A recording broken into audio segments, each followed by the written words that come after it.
Welcome to the Holy Spirit's Curriculum of Joy podcast. My name is Wanaka Overhuber, and I'm your host. My guest today is Jeff Higgins. Hi, and welcome to the show.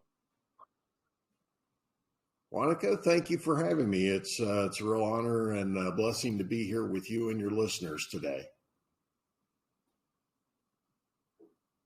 I like to start with a question that you can take your time to answer because there's such a broad range of possibilities to answer. How did you come to see the world the way you do today?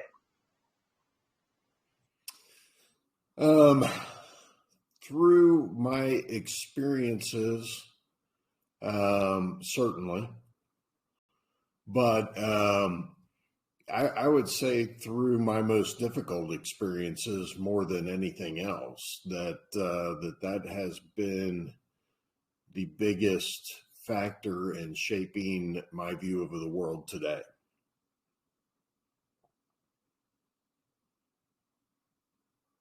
Would you like to describe some of those experiences that shaped your view that you have today? Oh, sure. Yeah. I'm not to say that I haven't learned from and grown from, my summits in life. Certainly I have, and I'm thankful for them, but I really think that my greatest learnings have been during the most difficult times. My mother was an alcoholic. My older brother and sister used to abuse me physically. Mom died in a drunken car accident when I was 11. Several years later, 3 years later, my brother died in a drunken car accident. He was only 22 when he passed away. My sister drank herself to death over, an inability to get over. I shouldn't say it. That's not probably the best way to put it, to properly deal with what had happened to us. And she drank herself to death. I pleaded with her, but it was to no avail. And then after Krista passed away, I had a car accident. And in my car accident, my close friend died. And so that was probably the biggest storm of all, as you can imagine. I spent some time in jail. And through all those struggles and all those difficulties, I feel have been life's greatest teacher.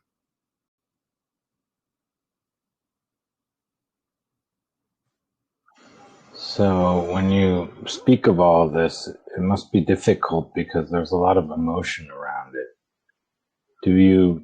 Have you found a way of speaking about it that empowers you? Yes, absolutely. I feel that my story has a purpose. At least I hope it does, right? That empowers me to talk about it, to give it. And I've given it many times. And it's still, it's hard. It brings up raw emotions, but that's what life is. And life's got a lot of ups and downs, and I think each of them is to be savored in the right way. And like I said, I'm thankful, frankly, for my scars.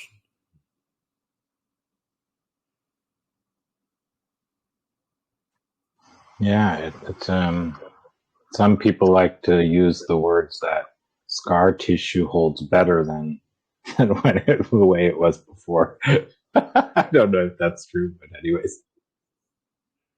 Well, that can be. And, one of the things that I've learned along the way is that, learning from our struggles and our difficulties is not compulsory. there are many people that don't.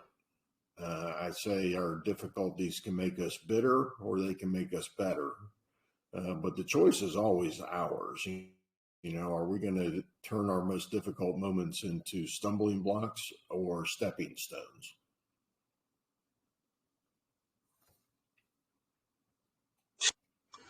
Yeah, that's a big one, is to decide how you will interpret what happened, right? Or what is happening. And of course, in Miracles, it speaks of how you can't change the world, but you can definitely change the way you see it. And you can get help for that. You can get help for that from within as well. And of course, from others who have walked the path as well, or are walking the path. That's why in this podcast, I say we're walking each other home. Yeah, you know, I had to make that decision. I had to decide if I was going to be bitter or better for my circumstances. Um, and I looked around me and, you know, I saw what bitter did to my sister. I saw the inmates, the 1,300 or so inmates at the Hamilton County Justice Center.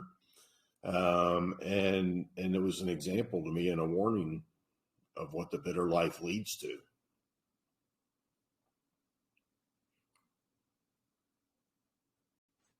Yeah, and there's a lot of different organizations that are out there to help, right? To shift one's view and to decide differently, right? You can always change your mind about things. You can't change the things themselves.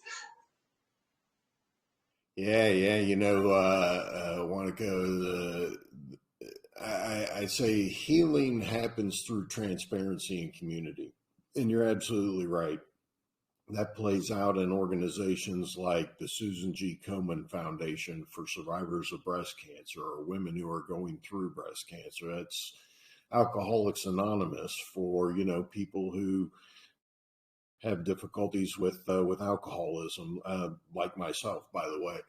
And these organizations are founded on struggle and difficulty, and that's how we heal.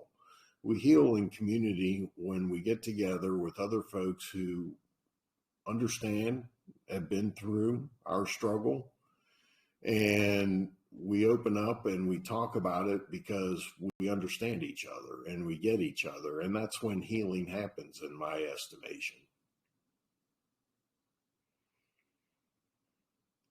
I think one of the most powerful recognitions that you can get is that you're not alone, that you're understood. Because it's so easy to fall into the trap that you're the only one going through what you're going through. Yeah. And so that was a big one for me as well, to discover that there were other people thinking the same thoughts or having similar experiences as I was having. And so and one of the things I say, you know, in A Course in Miracles, it speaks of us being all one, right? And so actually we have to shift this. I'm still working on it, but to shift our view from the idea that we're not understood to the idea that everyone understands us, even those who can't show it at a certain moment. You know, do you mind if I tell a story? Go ahead. So, you know, healing happens in community, and who is our community, right? And when I was in jail, I was in a holding cell with a couple other young gang members, and I was still in my street clothes. And, you know, we were clearly from different parts of town. And I was just trying to keep to myself, sitting there on that concrete bench in my khakis and polo, while these guys had their hoodies and their sneakers on. They were gang members talking about the shootings that they had been involved in and all kind of stuff. And then one of them starts talking about why he's there. And he says, yeah, I had a car accident and my son, who was 10 years old, died. And he said, it's hard. And he started crying. And I looked up and I said to him, I said, I know what you're going through. I understand. And we talked and we hugged and we cried. And here we couldn't be from two more different parts of town, two more different life experiences, yet we were community. And I think that community extends a lot further sometimes than we realize or understand, this shared experiences. And yeah, it's a powerful thing.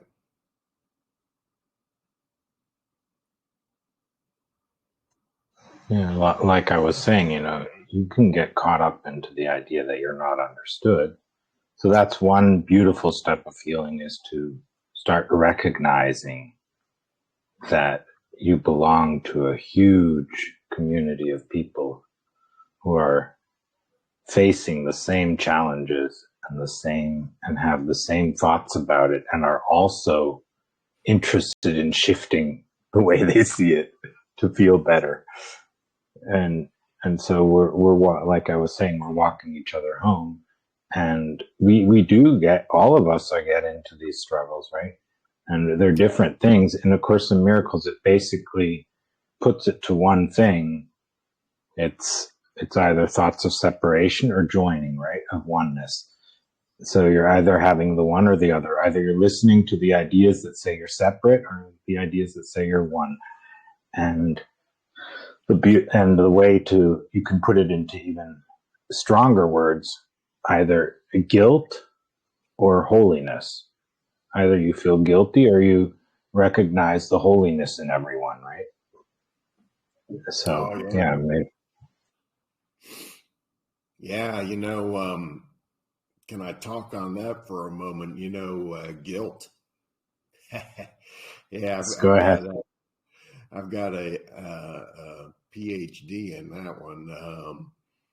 Yeah, I mean, I had a lot of guilt. My young life, of course, the stuff that all of us always carry around. Did I raise my kids right, or I didn't? I wish I'd have done something different, But hey, I'm guilty of. I always wish I could have done more to save my sister. But I'm guilty of homicide. I killed my friend, and I had a lot of guilt and towards myself. And I decided early on, Monica, that if I was ever going to return from the depths of where I was to a functional life again, that high level forgiveness was going to have to play a part of that. And so, I practice that, and it is so important. And of course, the first person that we all need to forgive is usually ourselves, because we can't forgive anybody else any more than we forgive ourselves. And forgiveness is so important. And just, you talk about guilt, and really that goes back to forgiveness. I'll tell a story. During the trial phase, when I was pleading guilty to vehicular manslaughter, there was a guy who was Chris's friend who made it his job to stir up as much trouble on this case as possible. He wanted me to serve as much time as possible, or serve as much sentence as possible. And he talked to the press. He talked to the prosecutor. He even talked to my friend's family, stirred up a lot of bitter feelings. Probably was the single reason that I ended up going to jail at all for an offense that typically does not see jail time. So he did his damage. A couple years after all of this, he gets in touch with me. And he sends me this letter that I have here and asks for my forgiveness for trying to crucify me. I had already decided that I would forgive Gary, but no, I'm sorry. But, you know,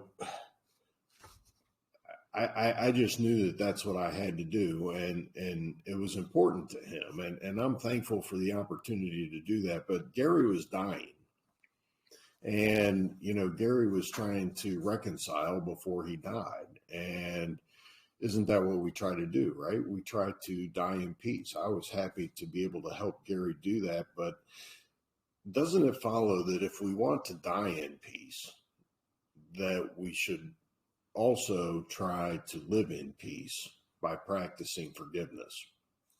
And forgiveness is an important part of how I maintain a healthy peace of mind on a daily basis. It is so important to who we are. It is so basic to who we are as people, as human beings. That's what we seek when we know our time is short. It's vital to our health and well-being and our peace of mind, I believe.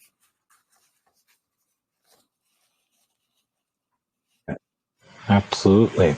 And it's a central theme in A Course in Miracles, forgiveness.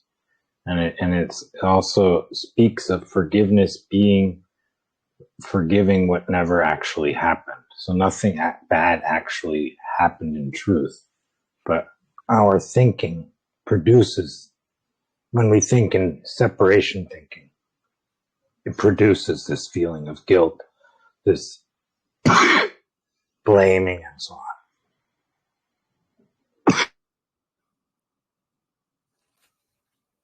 Absolutely. You know, and a lot of times it's all, you talk about blaming.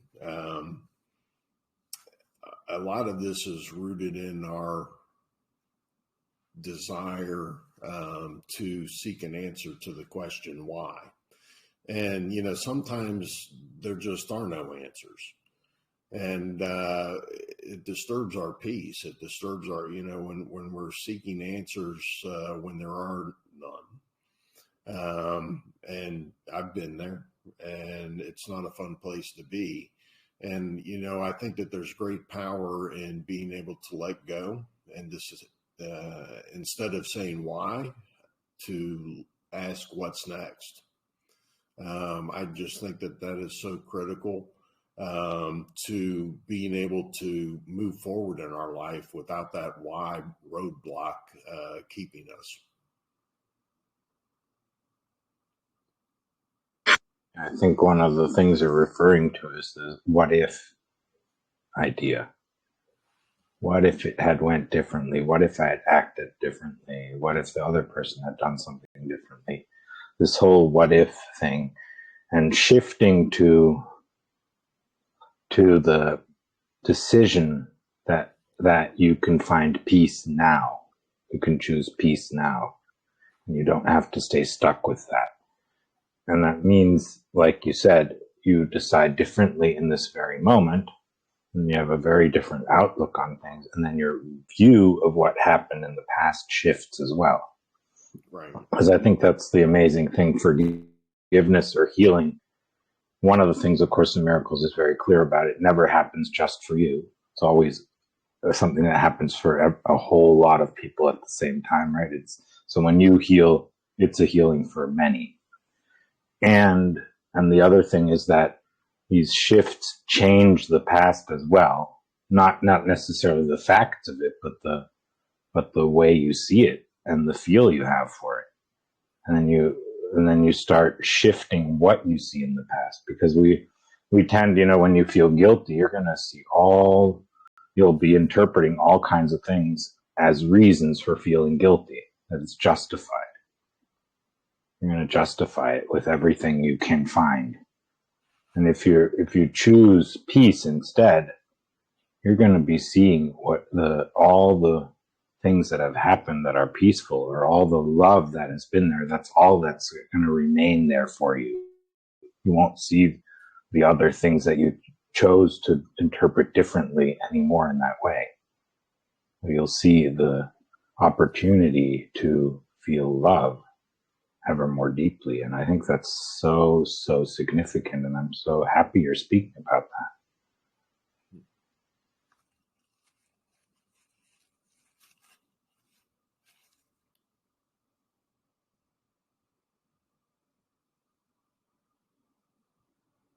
And maybe you'd like to go a little bit deeper with that, because I think that's a very significant topic, how you were able to forgive yourself, because you were speaking about that was the first thing you needed to turn to, is forgiveness of self.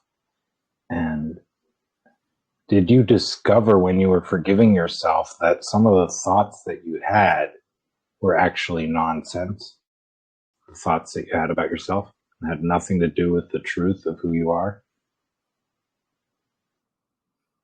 Oh yeah, that's kind of a different subject, but we all flood our minds on a daily basis with negative thoughts about ourselves. And forgiveness, guilt is just one of those. How I was able to do that, I just and yeah, it wasn't just me. Obviously, I had my mom, my brother, my sister, um, a lot of things. Gary was certainly high on that list. God, institutions. Let's not forget about that. How many of us have a lot of unforgiveness when it comes to politics?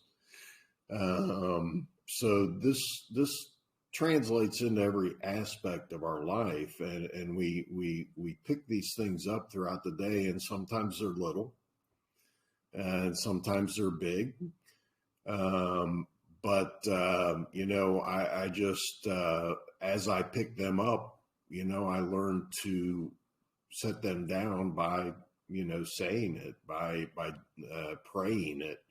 It was in my prayers, exactly who I forgave and what I forgave them for, and whether they needed to hear that from me, or whether they had no idea that they had ever wronged me. I didn't have to necessarily get in touch with people to reconcile all the time. I did on a few occasions, but no, it's a daily thing, because it's that guy that just took the parking spot from you at the Kroger parking lot. It's the person in business that you feel wronged you, or maybe a coworker. It's your spouse, your kids, your parents.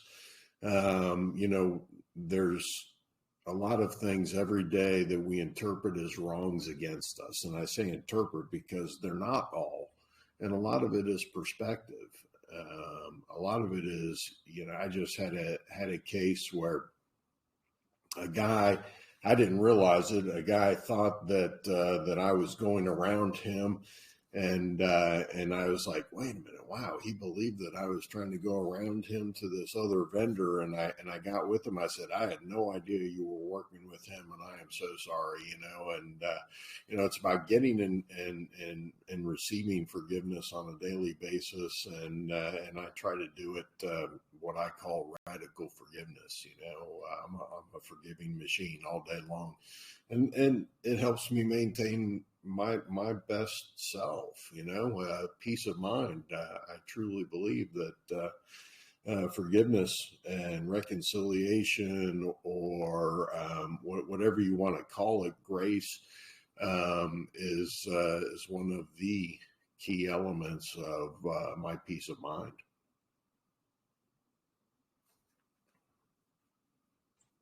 Yeah. What do you think of the thought that we are holy, that everyone is holy, and seeing it that way? Yeah, that's what my Bible tells me. In fact, that was one of the things that echoed through my mind as I tried to nurse myself back to mental well-being or mental health again. Bible says to me, I'm pure, holy, and blameless. Obviously, I'm not, but in God's eyes, He's taken all that away. And I hang on to that thought every day because, I have a lot still every day to and I'm constantly examining what I do and trying to see where forgiveness is needed for me and by me.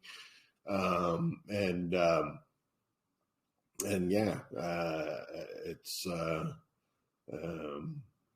something that I practice as often and as regularly as I can. I say, radical forgiveness. I'm a forgiving machine all day long, and it brings me great peace in my life, Monica.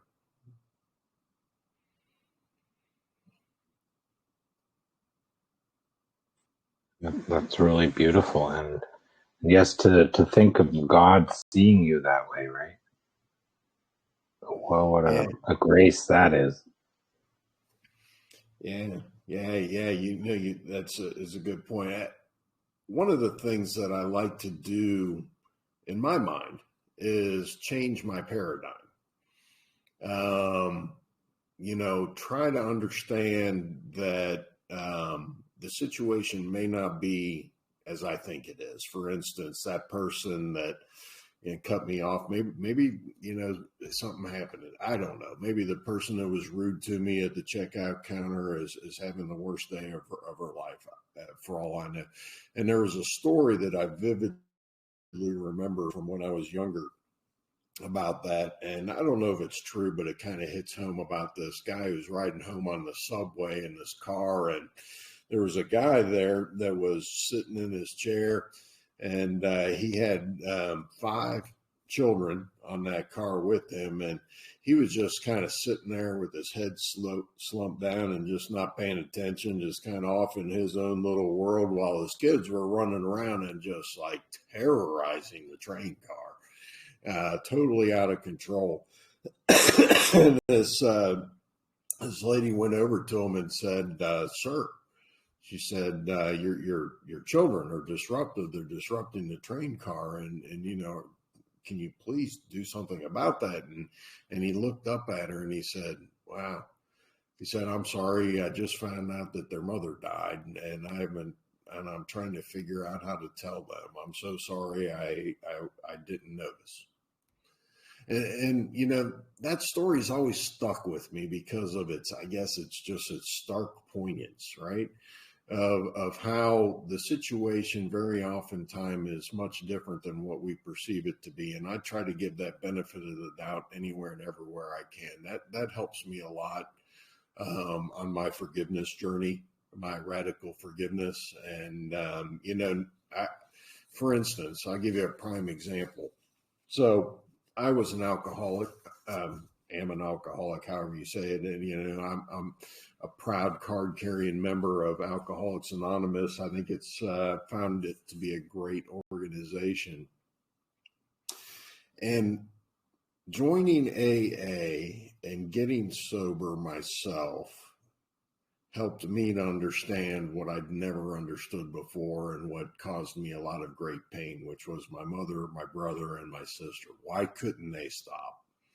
And then when I turned into that myself and I learned about how to stop, how to remain sober,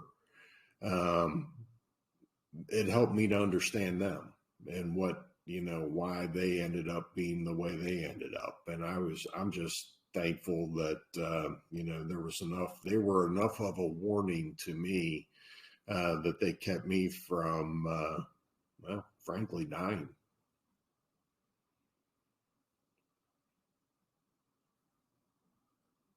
Yeah, that's very powerful. A lot of people come through Alcoholics Anonymous to A Course in Miracles, which is very fascinating. I've heard that story very often. So there's similar principles in Alcoholics Anonymous and in A Course in Miracles. And one of them is the faith that there is a power that knows more, right? Can help you. And that actually it can come through you, right? So it can help you from within, and to have faith in that. So I think that's maybe we can talk a little bit about the aspect of faith and in trust. And of course, in Miracles, it speaks about trust as well as the main characteristic of what A Course in Miracles calls a teacher of God, which of course is a role that we all can take on because as a choice, we can choose to teach, so to speak, what we want to learn, which of course in the main is to be authentically ourselves, right? And who we are according to A Course in Miracles is love. So we don't need to teach love, but to honor that love and to respect it and to recognize it and thereby recognize it everywhere we go or where we are at right now.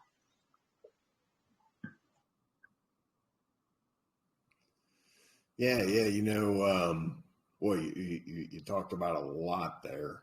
Um, I'm not sure where you want me to start. Um,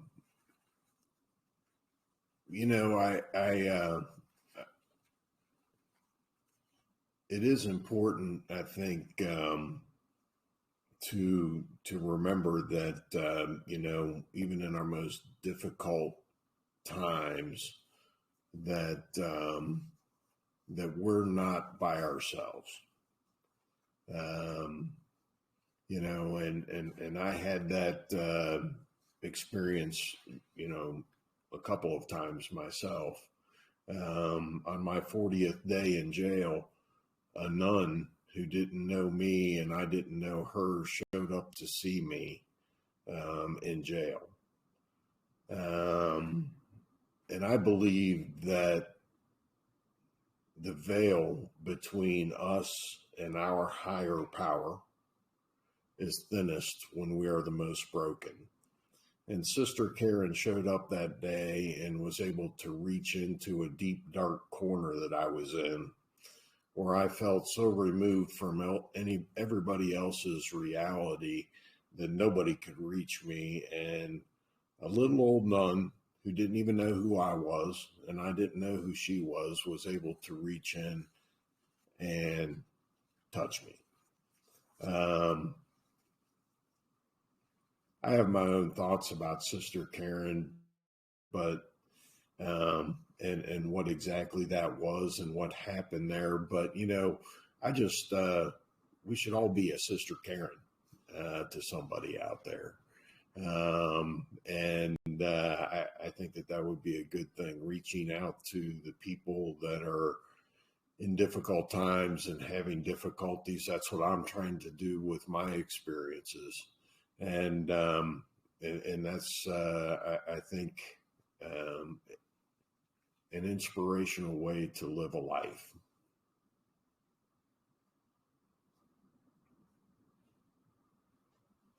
Yeah, one of the topics I like to talk about is the most powerful place to teach from is from where you are at now. Now, how did you come to trust in that? Because that's what you're doing. I, from a young age, was, my mother, for all her shortcomings, always took me to church and always instilled faith in us. And it stuck with me my entire life. Now, there's times that God and I weren't exactly on speaking terms. Or at least if we were, the words weren't really kind. But I was always, I always maintained, even when I was in jail and I was mad as heck at God, even when I was in jail, I, I organized Bible studies. I tried to minister to people. I still tried to live a life of purpose. At my mother's funeral, they read Romans 8:28, and that says that God can make all things work for good for those who love him and are called according to his purpose. All things is pretty audacious And it's a verse that a lot of Christians have problems with. But I was determined that I was going to do my best to live that out in my life at an early age. And I continued to have faith through the most difficult times, but I just questioned God's wisdom in breaking me so heartily. And, you know, I felt like Humpty Dumpty. I felt like I couldn't be put back together again. It was more like instead of pushing me away, my difficulties in some ways, you know, were inspired my faith, because, you know, I sat there, not in a good way. You know, I sat there and I said, you know, God, I don't know who you think I am. It doesn't escape me that this book, this Bible, my jail Bible, is full of people who suffered greatly. Every one of them. They were better than me. I can't do this. I am not strong enough for this. You've got the wrong guy. Please let me die in peace. My relationship with God at that point wasn't exactly the kind that most people aspire to. But at that point, I had somebody to cry out to. That's the time when I underlined this verse in my Bible from the book of Job. It's the Message version. It says, why does God bother giving light to the miserable? Why bother keeping bitter people alive? Those who want in the worst way to die and who can't imagine anything better than death, who count the day of their death and burial as the happiest day of their life. What's the point of life when it doesn't make sense, when God blocks all the roads to meaning? That was the verse that I highlighted in my Bible, December the 9th, 2017, while I was in jail. That was my lowest moment, I would say. And we go to the Bible for inspiration, for uplifting messages and all that. I get that. But sometimes, just like that verse gave voice to my anguish, and actually, in many ways, drew me closer to my faith. Does that make sense? Absolutely. And I think the Course in Miracles also speaks of the fact that the Holy Spirit can use everything for good to walk you home, right? To bring you back home. So no matter what experiences you went through, no matter what you've done, heard or said or thought, there is the power that can use it for good. So I think that's a beautiful way of understanding that you trust that you can teach from where you are at right now, because it can be used. And I think that's really, really beautiful. And I think it's also great that you were able to recognize a kindred spirit who was going through the same anguish you were going through, to realize, yes, this was written down. Someone wrote it down. Exactly the same thing I'm going through right now. And the same question I have, where's the meaning in this, right? What's the purpose? I mean, why? And the other question I thought was very beautiful that you stated was, why me? Why choose me? Why choose me to teach? I mean, I have nothing special. I haven't studied that or this, or I don't know what, right? There's all kinds of things that you think are prerequisites to being able to be helpful, being able to be truly helpful. And then this inner voice, this inner knowing comes along and says, go ahead and teach it. It's time.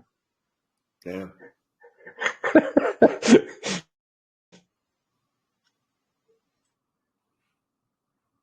Yeah, absolutely. You know, and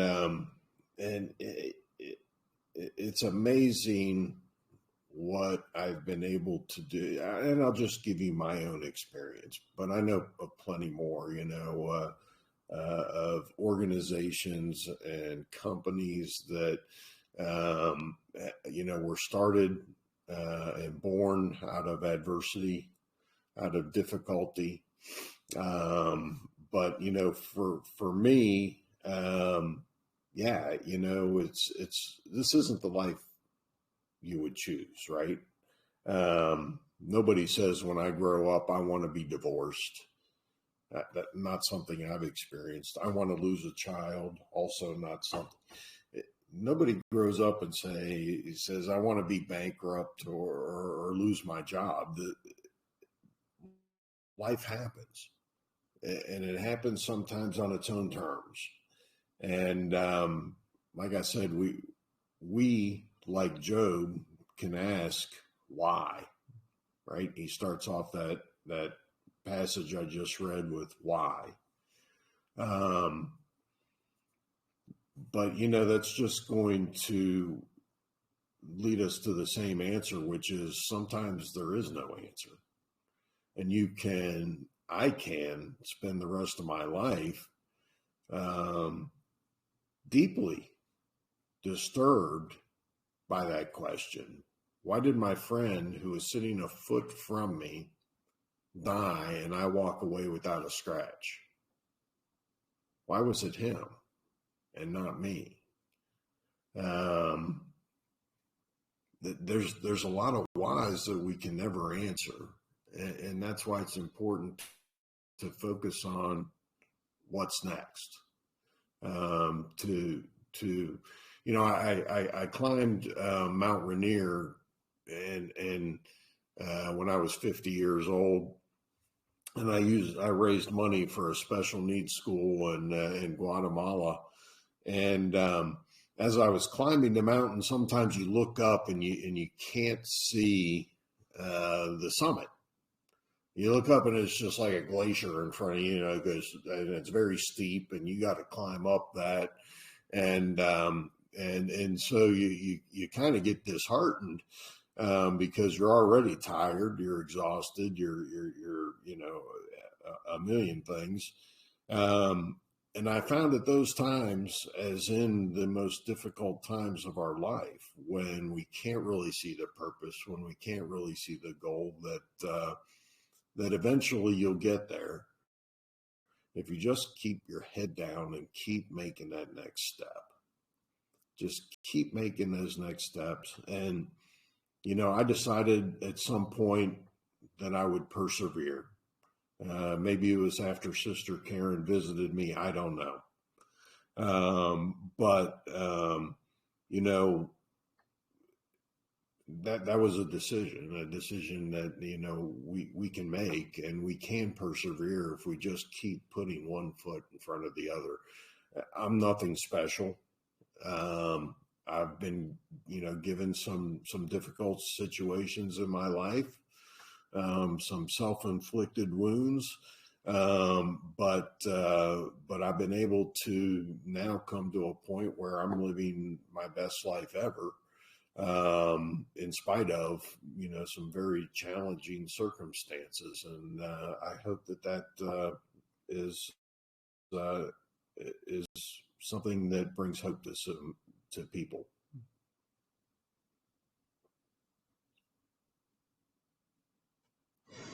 Yeah, it's such a big topic, how one can change one's mind or decide to continue or decide that there is a purpose, even if I don't see it right now. A way is going to open up for me or whatever, right? There's many ways of stating it, but to make that choice is amazing, and it might be a daily practice. Maybe you get to the point of not knowing the purpose every day, a few times a day. That can be the case too. But if you choose, every time you choose again to continue, there is a way. Things do happen, right? You still find there's always another door opening up, no matter what you think has closed up on you. And what I think is also very interesting, often we pursue something where we don't feel that we're really good at it, right? Like God tells you, you go out and speak there. Maybe you're not good at speaking, right? Mm-hmm. But so okay, go speak, right? Continue speaking.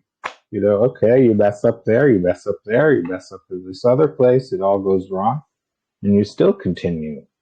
Yep. And for some reason, that's the right thing to do. And I don't know why that can be the case, but there's things, where you get inspired to follow a path where you seem to be not to be really good at it, right? At times. And then it turns out that because you follow that path, you become really good at it with time, right? Maybe you aren't yet, may not be. Maybe you're just about good enough at the moment, right? But you can become really excellent. Maybe you're just below good enough. Maybe you're not yet there, right? So you have to, but the interesting thing is when there is this power that's saying, persevere, continue on this path because that's what you're here to do. It's really, really amazing. And I think that's something that you've seen in your family and in other places, how people couldn't do that, right? Or some people did. I'm sure you have a lot of people who have and have come to really beautiful fruits of it. But in these bad situations where you're feeling awful, you seem to be messing up all the time. You can try to be nice as many times as you want. You can try to do this and that, and you still fall short of it, right? And that's where the other thing is the forgiveness comes in, right? Because you feel guilty about that, but you just are not there yet. And yet you need to continue. I think that's really an important thing because there is that place where you feel like you're falling short all the time. And yet, for some reason, maybe from an outer perspective versus from an other perspective, you're not falling short, but you certainly feel that way, right? Yeah, right. Like I said, we beat ourselves up a lot. Yeah, and what keeps us going, I believe, one of the things that kept me going, and I think gives us that passion, right? Like when I was climbing that mountain, I was raising money to build a school for special needs children in rural Guatemala. And I've been to these places, and I've been in the adobe huts with no water, no electricity, and an open fire where they cook their meals in a room no bigger than my house. I had purpose when I was climbing that mountain. And purpose gave me the passion to keep going when I felt like I couldn't go on anymore.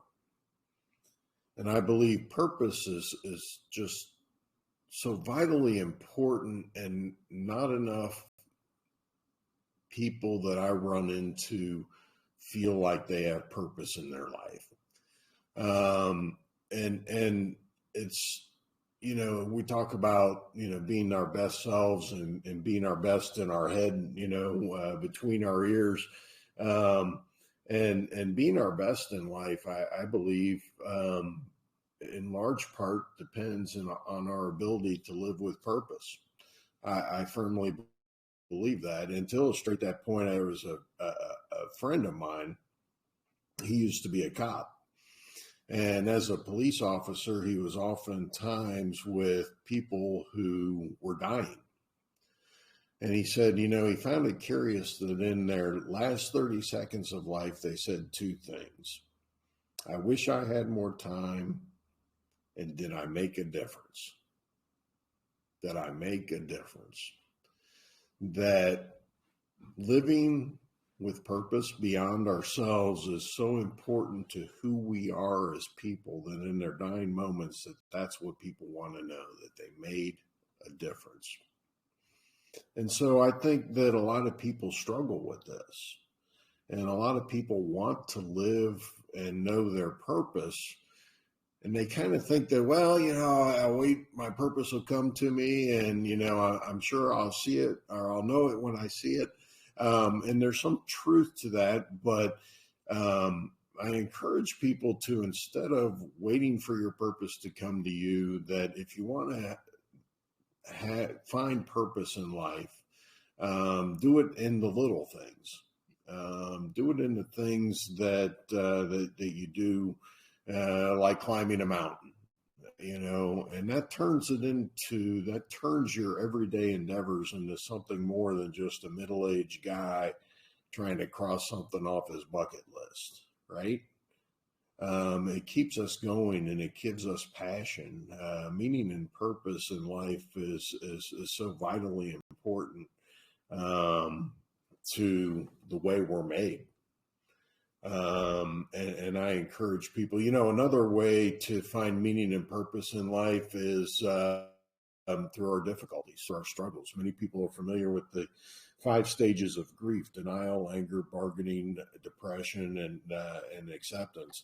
And that was written by Elizabeth Kubler-Ross, who had a protege. His name is David Kessler. And after her death, David Kessler wrote a book based on their work together. It was called The 6th Stage of Grief: Finding Meaning and Purpose.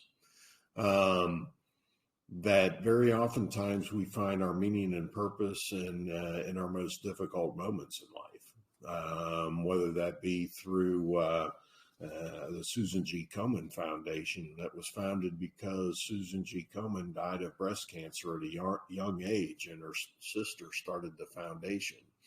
Or like Matt Walsh, who does a show to highlight criminals and get them behind bars after his son was violently kidnapped and killed at a young age. People oftentimes in many walks of life find meaning in life in their most difficult and troublesome times.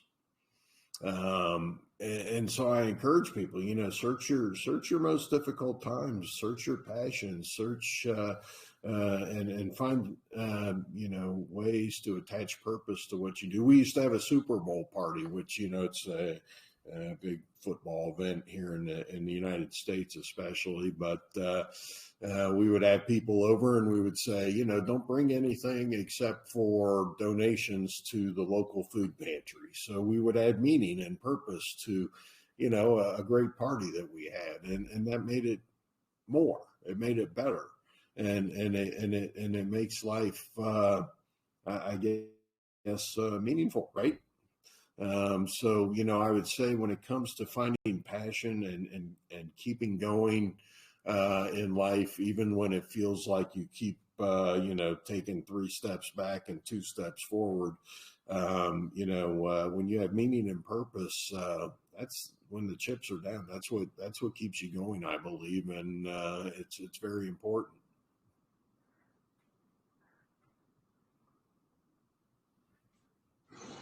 Yeah, and sometimes another aspect of it is to trust, to have faith that the outcome is going to be good, right? Even if it seems very dreary now. So yeah, this finding purpose and meaning, I think that's very interesting, because in the Course in Miracles, it says things like, in its lessons, it has 365 lessons. And some of them will say, for instance, nothing I see means anything, or things like that. Or let me see that if they come back to me. But there's a whole lot of these lessons where you learn to be able to change your mind about them. So it's like,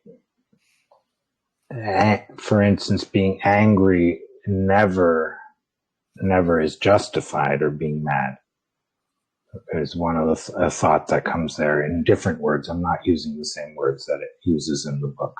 But anyways, things like that. And it's really interesting when you think about it. Okay, it never I don't know the meaning of this, or I don't know what anything is for, is another thought like that, right? So you can open up to the option that there is a higher meaning to everything. There's purpose, and a deeper purpose. And like you were speaking of the passage where it says everything can be used by God for good, right? Everything. There's nothing that cannot be used for good. And like you were saying, that's a really tall order, and it's a beautiful order, though. Like, there's no degree in difficulty in miracles. There's no miracle that is impossible, right? Every miracle is possible. Thoughts like that are really, really powerful. Or like you were saying, God sees you as innocent, as holy, as complete, right? As the child of God. So these are thoughts, like, wow, if that's true, what else is true, right? Mm-hmm. Yeah, right. I mean, the Bible makes some audacious promises. I can do all things through God who strengthens me. I can turn all things to good. But again, it's an option. It's can. God, can make all things work for good. But you have to be dedicated to Him, in my opinion, and His purposes for you in your life. And that's where you search for purpose, right? And yeah, it's if I think if we're headed in the right direction and our heads on straight, and for me, that's I'm doing God's will. I'm following His purpose for me in my life, which is based on His word. Then yeah, that gives me the strength that I need to go forward a lot of times during the most difficult times.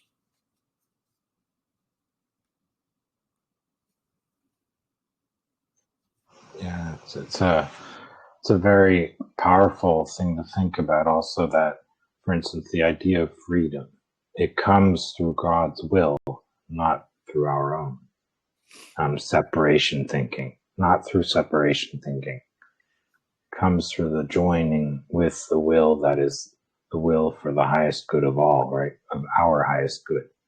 And we don't even know what that looks like. So we have to listen to the one who does know. Yeah, and that's frustrating, right? That's that's hard to do because, like I said, this isn't the life that I would have chosen, and it's frustrating because God's understands more than I do, obviously, and that's when I on my first day in jail. I was shown to my cell, given my stripes, checked in, shown to my cell, and given a bologna sandwich, which was horrid. Um, and then it was lockdown for CO, the shift change. And they sent me, they put you in your 8x10 cell, which you're in with another inmate. And as I laid down on my bed to wait out the next couple hours of lockdown, written above my head where I would be staying for the next several days were the words, "God, show me your will." And yeah, wouldn't that be nice? I would like to know. I think I know maybe now. I don't, though. And I'm just doing what I feel I've been called to do. There's a passage in Deuteronomy, and hopefully I can find it here real quick. Yeah, it says, "Live in His presence in holy reverence. Follow the road He sets out for you. Love Him, serve your God." Um, not the road that I was hoping to drive, but the road that's been set out before me. And you know, I've been given what I've been given as far as that goes, and you know, in faith, you go forward on the road that you have been given, and you do it to the best of your ability.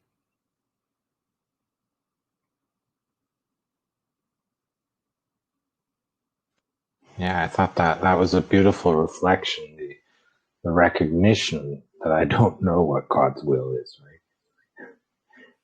And I'm not the one to determine what God's will is.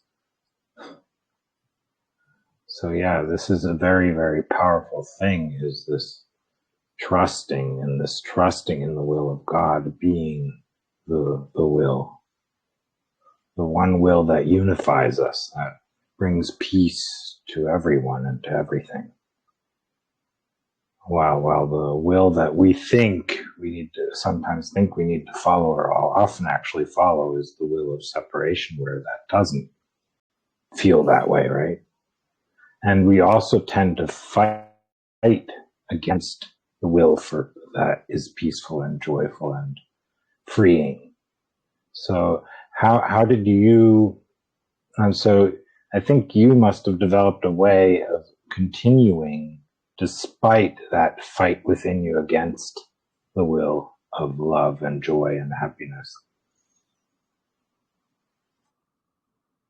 Yeah, again, it's just you know, bring up a child in the way they should go, and when they grow up, they won't stray from it or something like that. Oh, but yeah, you know, I guess you know, I just had faith in the Word of God from my experience that had shown to be true. And while I don't always like the message that it gives me, um, you know, it, it is my foundation, and you know, going forward, you know, that's what I rely on. So it is my guide, and that gives me confidence um, in, you know, in what I'm doing, and I constantly am evaluating what I'm doing and how I'm doing it based on you know, what my understanding of the Bible is, and you know, I try to follow the ways of love, which is patience, kindness, and forgiveness and selflessness and all that good stuff. But and that's, you know, I go forth in faith that there is a will. There is, you know, very few people don't believe in anything. I think that's one of the things you learn in AA is that you know, most people believe in some type of higher power. Nobody believes that they are just their own God, or very few people, I should say, believe that they are their own God. Most everybody believes in a higher power, um, and whatever that higher power is, you know, it's important to acknowledge that, and to acknowledge that that we don't know everything. Again, it is what it is. I've got the life that I've got, and you know, now it's up to me. What am I going to do with it? Am I going to be bitter, or am I going to be better? Is this going to be a stumbling block or a stepping stone? You know, how can I learn from this, and what can I learn from this about forgiveness, about moving forward, about finding purpose in life? When we start focusing our minds and our thinking, um, you know, the possibilities of this, what can this mean, and how can it be helpful and useful to others? Um, then we stop looking at, you know, our the stuff that we didn't want in life as burdens, and more as, you know, I should say, less as liabilities and more as assets to who we are as people and how we mature. I've got a friend, and he speaks, and his wife is very ill, had a lot of medical health issues over the years, really ever since they've been married. And one year he decided that, he's a huge fan of Shackleton and teaches based on his principles. And one year he decided that he was going to do a marathon or a half marathon, I don't know, down in Antarctica. And the other day, his wife was having a particular struggle, and so was he. And I asked him how he was doing, and he said, this is why I went to Antarctica. This is why I went down there, so that I could do the hard things. And I think that that's a really great message to everybody. What's best for us isn't always the easiest things, but what prepares us for the most difficult times in our lives is not always choosing to do the easy things, not always choosing to take the easy path. That we should try, I think, as much as we can to choose the hard way. And from that we learn and we grow. And so, I firmly believe that God's will and understanding is far above my own, and whatever I've been given. If he says it can be used for a greater purpose, then who am I to argue with that?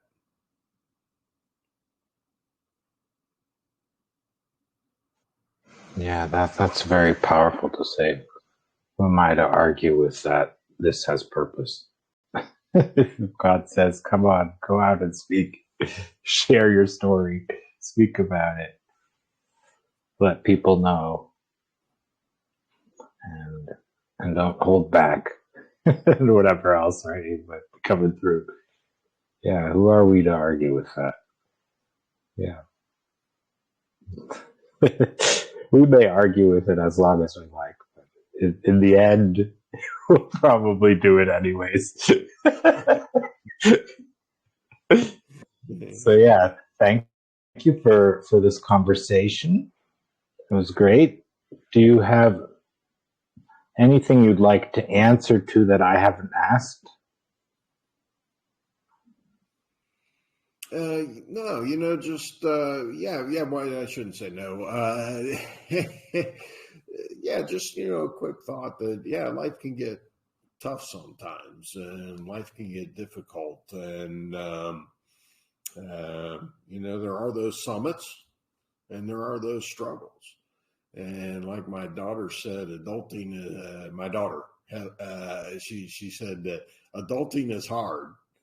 And just everyday life can beat us down, and we make it hard to have a good mental state of well-being, and just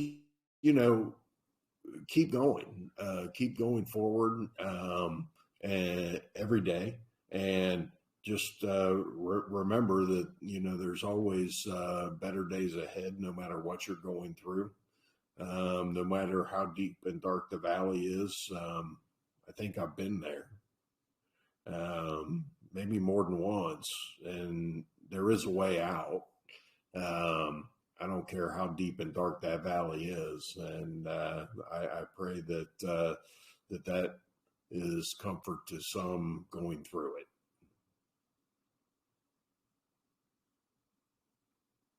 Thank you. Yeah, if anyone wants to reach out to you and get to know you or whatever else you're offering, how would they do that? Yeah, thanks for that. I really enjoy being on podcasts, but my goal is to do more public speaking opportunities. And you can always reach me at Jeff at Jeff Higgins, Jeff at Jeff-Higgins.com. That's Jeff at Jeff-Higgins.com. And of course, the website then is Jeff-Higgins.com. And yeah, you can reach me on Facebook. I'd love to hear your feedback and your comments. It's under Struggles and Summits on my Facebook page. And I'd love to hear from you. And I just appreciate the opportunity to be with everybody today. Thank you very much. That's also from my side. Thank you for joining us, for listening, for supporting the podcast. Please share about it so that more people hear about it. If you like it a lot or a little less, please leave a review and subscribe and let people know about it. And if you want to be a guest, please reach out to me. And if you want to join the live recordings as well, you can reach out to me or join if you find the links, because they're pretty much everywhere I streams as well. So thank you so much.